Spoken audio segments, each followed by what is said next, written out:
I remember whenever I had any sort of interviews, my parents would call me the night before to ask how I was feeling, whether I felt nervous or afraid. And usually I would say, yeah, I'm quite anxious because it's a pretty big interview.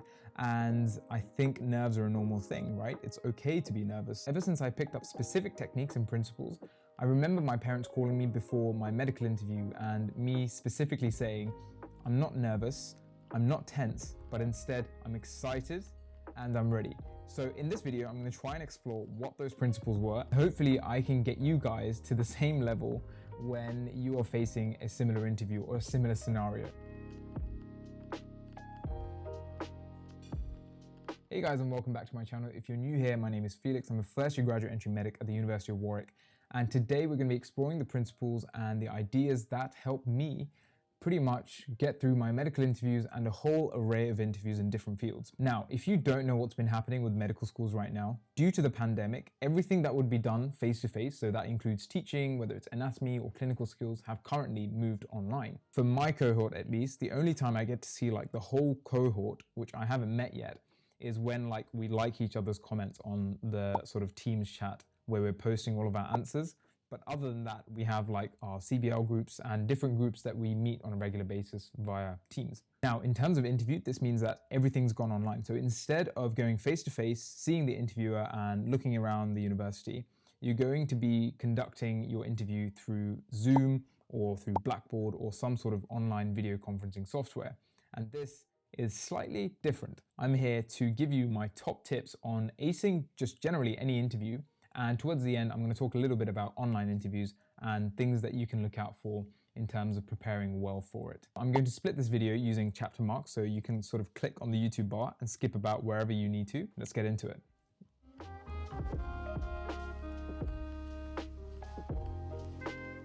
Okay, so tip number one is about mindset. So this is something I don't think gets talked about a lot in terms of interview.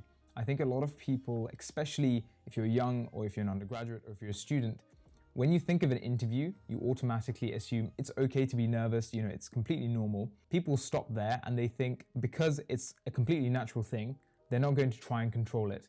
And therefore, they're just going to completely give up. Now, personally, I worked on the skill to be mentally calm and not get nervous in almost all situations, and it's got everything to do with mindset. The main concept I use is from a branch of philosophy called Stoicism, and the idea is called the Stoic dichotomy of control. That's basically fancy for saying that in life, there's two sort of categories of interaction.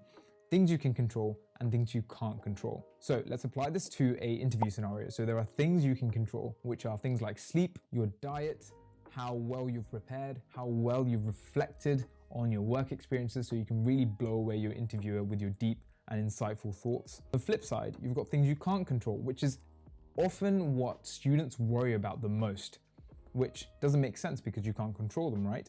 So whether or not you get like a mean interviewer, or whether the weather is nice, whether you have the Wi-Fi go down at the specific time of your interview, which may happen or may not happen. Now, the best way to remember this is by remembering that you can't control what happens. Okay, you can't control whether you get a mean interview, you can't control if you get hard questions, you can only control how you respond to it.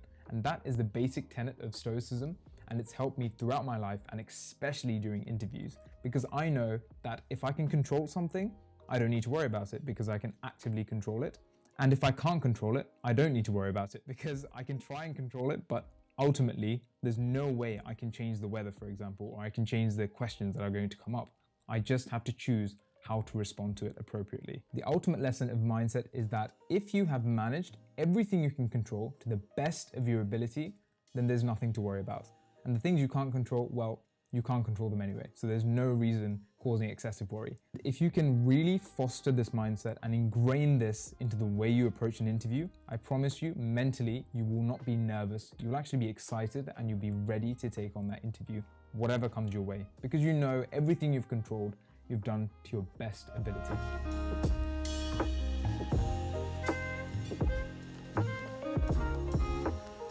Okay, so the second facet that I focused on was physical readiness. So we've dealt with your mindset in terms of now you should have like this mental fortress that is almost completely untouchable to getting nervous in your head. Because how you think and how you feel are interconnected, There are some physical attributes that you have to take care of, like whether or not you feel calm physically, whether you're breathing in a calm way and not feeling really erratic and panicky. There's two tips that I can offer. One are power poses. This you'll see pretty much everywhere on YouTube. There's a great TEDx talk about how if you do a specific pose, you'll feel more calm and you'll feel more confident before you go into such a high pressure scenario like an interview.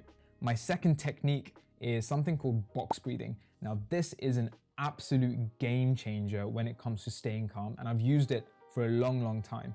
And it's very, very simple. So you take a deep breath in for 4 seconds, you hold it for 4 seconds, and then you take a deep breath out for 4 seconds, and you hold that for 4 seconds. And you repeat this 4-second cycle until you're calm. And I promise you, if you repeat it enough times, your nerves will calm down and your body will start to match the same level of mental calmness that you have, and you'll be ready to face that interview. All of these will allow you to have an attentive, a focused, and a sharp mind that's aware of what you're saying and what the interviewer is saying. And it's really going to go a long way to helping you secure the right answers and come up with the right memories at the right time without getting panicked. And one last thing, if you can, and this is kind of a tall order, try and not drink coffee, because personally for me, when I drink coffee, I get slightly erratic. My thoughts start to become a bit jittery because, you know, I'm hyped up on caffeine. This is something you can control. So if possible, try and not drink caffeine right before your interview. Okay, so we're around halfway through the video and you're probably wondering, I should probably be taking notes, right? But the thing, okay, that light change basically means I have a message. Oh, and this message this week is from our weekly sponsor, Medify.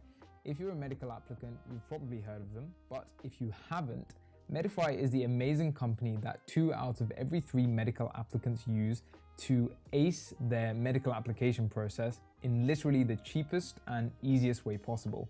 I've paired up with them to promote their interview module that contains a lot of what I talk about here, but also a lot more content and in a lot more detail.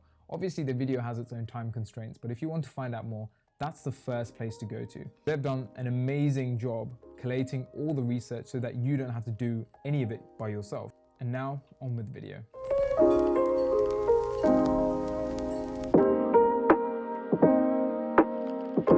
Third facet that I wanted to explore was interaction. So this is how you communicate with the interviewer, whether it's through a camera or whether it's face-to-face. This is the actual question answer sort of interaction period. Now, the reason I say this is because you have to remember that the interviewer doesn't just listen to your words. They see how you express, they see how you move your hands, and they can see what your body language is like. This is really important because there's some research done by a professor of psychology who came up with the 7-38-55 rule, which basically means that 7% of communication is done verbally, so those are the words you speak. 38% is done through intonation, so how your voice changes in tone, whether it's deep or whether it's quite high. And lastly, 55% of all communication is done through non-verbal, so primarily body language. So trying to make sure that what you are saying is backed up and projected throughout your whole body is a huge thing that you can practice and become better at.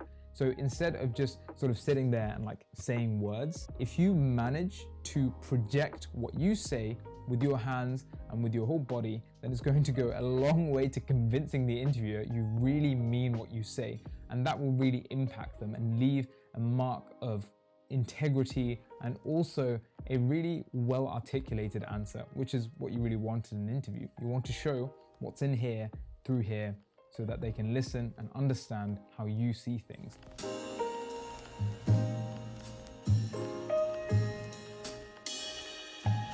My fourth facet I've called framing, which is essentially about understanding why an interaction is taking place, so that you can then make sure that you do it in the best way possible to achieve its outcome. Some people may see it as, okay, I'm going into interview, and interviewers are sort of like Gandalf from Lord of the Rings, you know, standing in front of the gate and saying, "You shall not pass," and they're trying to constantly trip you up.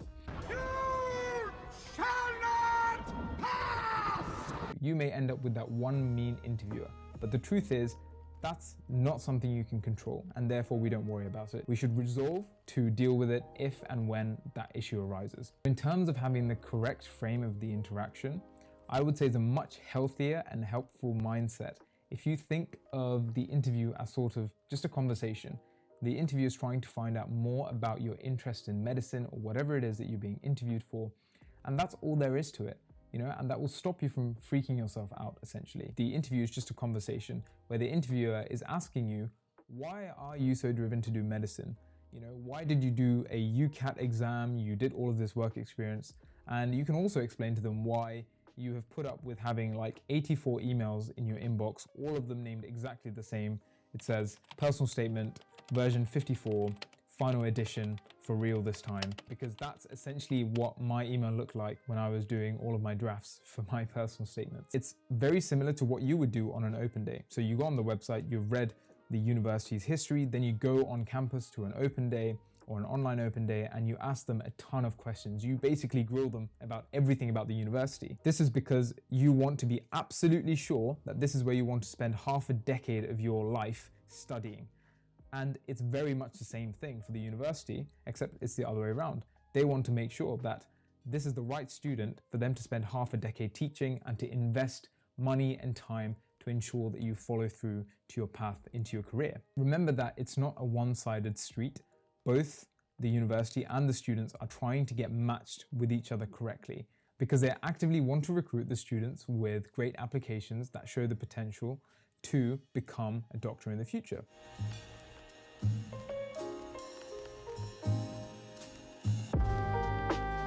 We've gone through the mental and physical preparation, and we've also gone through how you should effectively interact with your interviewer.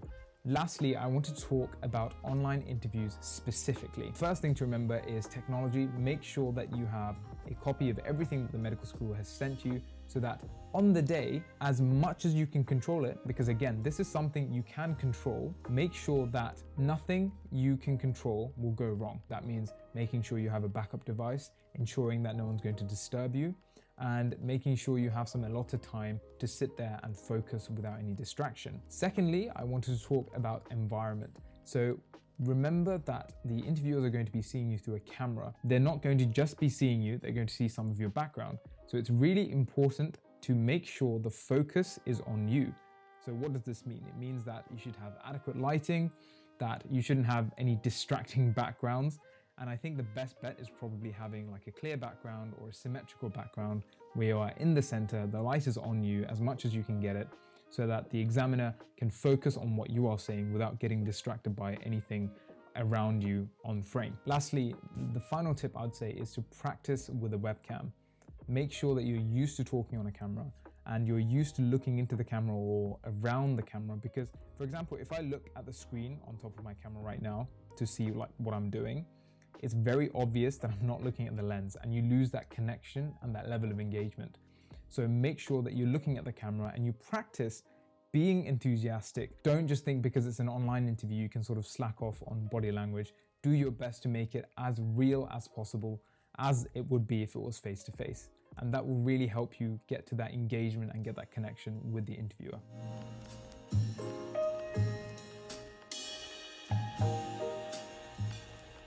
So to conclude, guys, I've covered how to prepare for an interview and how to act during an interview.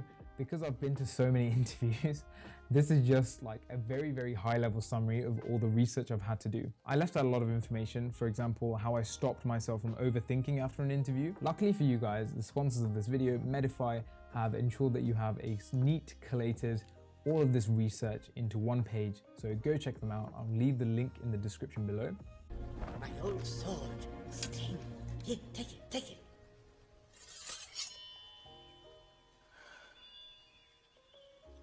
It's so light. So if you'd like to see more content like this, subscribe to stick around, leave some comments below with any suggestions you have, and like the video because it really, really helps the algorithm. As YouTubers, we have to please the algorithm to get views and to become a legit YouTuber, basically. I'll do my best to get as much content out as possible because graduate medicine is really intense. I'll probably make a video on that too at some point. So until next time, I wish you all the very, very best with the interviews, and I'll see you soon.